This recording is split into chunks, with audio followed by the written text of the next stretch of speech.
dosen keluar dengan biaya yang sangat tinggi, itu adalah dengan tujuan agar kita memiliki dosen yang berkualitas dan berkompeten. Nah, itulah ya, jadi ini kita sama-sama pahami. Jadi saya yakin bahwa Bapak Ibu sudah tahu apa itu disruption era, tapi ini saya sekedar merefresh bahwa kondisi kita saat ini sedang berada di situasi yang tidak jelas, ya, di mana teknologi itu sudah memegang peranan penting. Teknologi sudah menggantikan tenaga manusia. Contoh yang paling gampang di jalan tol aja lah. Kalau dulu kita lewat tol itu kasih uang, ada yang membalikan. Sekarang udah gak ada lagi. Berapa banyak pintu tol di Pulau Jawa itu sudah hilang tenaga kerjanya. Kemudian pasar Tanah Abang, dulu itu orang padat ke sana ke Tanah Abang, sampai premannya aja rebutan lahan. Sekarang Tanah Abang sepi. Kenapa? Itu tadi, karena teknologi digital sudah menguasai. Ini mau nggak mau kita berdampak. Dunia pendidikan itu pasti berdampak dengan adanya situasi dan kondisi ini. Dampaknya apa aja sekarang? Itu pada saat kita pandemi, itu terlihat sekali. Sistem pembelajaran sudah online. Padahal waktu itu kita belum siap untuk belajar secara online. Sehingga kualitas pendidikan pun juga menurun, karena memang ada beberapa di daerah yang koneksi wifi-nya kurang bagus. Bahkan ada beberapa daerah yang tidak ada akses wifi. Dia mau belajar itu turun ke suatu tempat, satu handphone bersama-sama. Karena memang kondisi seperti itu, tapi dipaksa pada saat pandemi. Kita harus melakukan itu. Inilah yang saya katakan kondisi di mana kita ini sedang berada dalam situasi yang tidak jelas. Kemudian juga dengan adanya teknologi digital ini, mahasiswa itu bisa mengakses seluruh pelajaran, seluruh ilmu itu hanya dengan menggunakan gadget. Apalagi sekarang perkembangan teknologi AI, semua sudah bisa nanya langsung.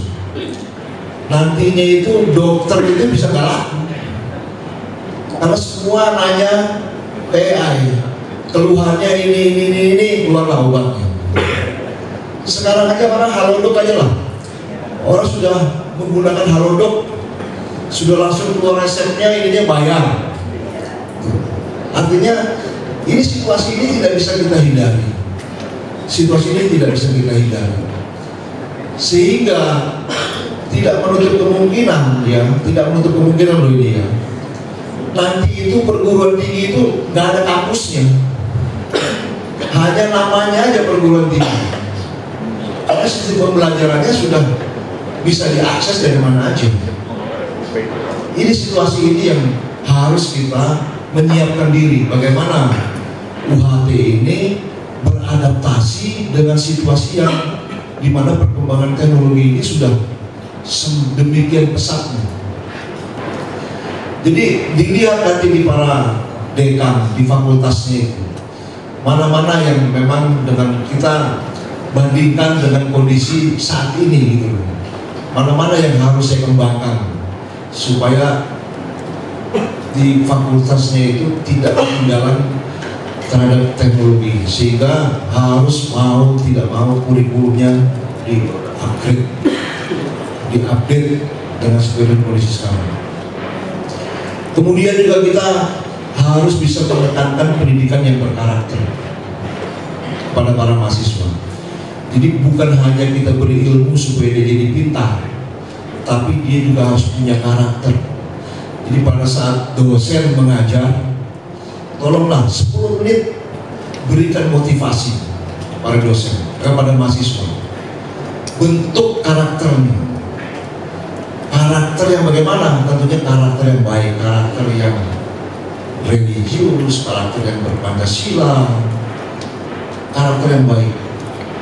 Nah, Kalau kita tidak bisa memberikan karakter kepada lulusan-lulusan kita, 20 tahun ke depan, pada saat dia duduk di jabatan-jabatan strategis, ya, korupsi dianggap biasa. Kapan negara kita ini akan bebas dari korupsi? Ya dimulai dari sinilah. Karena para mahasiswa yang sudah memilih jurusannya, yang sudah memilih prodinya, itu adalah jalan hidupnya. Itu jalan hidupnya sudah dipilih, tapi tetap kita harus berikan karakter kepada para mahasiswa. Jadi kita ngajar bukan hanya sekedar memberikan ilmu pengetahuan sebanyak-banyaknya, tapi kita juga mengabaikan karakter. Kita lihat aja, pendidikan agama hanya di dasar, paling di semester 1, selebihnya udah nggak ada lagi. Apakah cukup hanya 1 semester dia karakternya berubah, walaupun dia di luar mungkin sudah mendapatkan ya dari keluarganya dan lain-lain, tapi di dunia pendidikan ini penting. Kita harus bisa memberikan karakter kekhasan lah dari lulusan UHT ini. Saya terus terang bangga.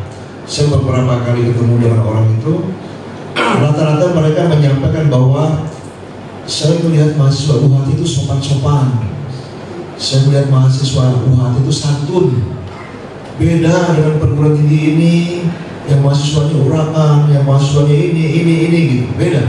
Saya bangga sebenarnya. Artinya bahwa sebenarnya pembentukan karakter sudah dilakukan di UHT. Tapi saya mohon tetap jangan berkurang, justru kita semakin baik memberikan pembentukan karakter kepada mahasiswa yang nantinya akan beradaptasi dengan lingkungan perubahan zaman, yang nantinya mahasiswa itu akan berhadapan dengan teknologi ke depan. Kalau dia menguasai teknologi tapi dia tidak berkarakter, saya yakin teknologi itu akan digunakan dengan hal-hal yang tidak baik. Kemudian juga kita harus bisa membawa mahasiswa itu harus bisa mengaktualisasikan jati dirinya. Dia harus percaya diri. Mahasiswa bukan yang pasif, tapi mahasiswa harus yang aktif. Kalau di kelas itu mimbar akademik, ya, dosen mengajar, mahasiswanya diam, satu pun nggak ada yang mau bertanya, itu sudah pasif itu mahasiswanya itu. Karena sistem pembelajaran sekarang itu bukan seperti itu, bukan dosen hanya memberikan nulis papan tulis membuatkan slide-slide itu, tapi tanpa pernah tahu kondisi mahasiswanya. Dia menerima, menyerap atau tidak. Kalau dia menerima, bisa menyerap, saya yakin pasti ada pertanyaan-pertanyaan di benak itu yang ingin disampaikan. Dia memiliki pertanyaan, tapi karena takut sehingga tidak berani dikeluarkan. Nah inilah saya sampaikan, jangan membuat mahasiswa itu takut. Kita sebagai dosen jangan bangga apabila dikatakan sebagai dosen yang killer. Sudah nggak zaman sekarang ini, ya sudah nggak zaman. Tugas kita dosen adalah bisa membantu dan menghantarkan mahasiswa lulus tepat waktu. Itu tugas dosen. Kalau ada mahasiswa yang sudah waktunya dia lulus ternyata dia tidak lulus, nah dia harus mendapat perhatian, Jangan dibiarkan, harus mendapat perhatian khusus. Kalau memang harus digenjot, supaya dia bisa lulus secepatnya. Kasihan kalau ada mahasiswa sampai S1 7 tahun nggak lulus. Padahal aturan dari Kemendikbud sudah ditetapkan. S1 maksimal 7 tahun, ya kalau nggak salah. Kalau 7 tahun yang lulus DO. S2 juga demikian, S3 juga demikian. Ini makanya saya sampaikan, kita sebagai dosen sudah tidak lagi atau bangga dikatakan sebagai dosen yang killer. Dulu kan begitu ya, wah dosen ini killer, takut kita ngadepin, takut. Akhirnya mahasiswa tidak punya kreasi, tidak punya inovasi yang bisa dikembangkan.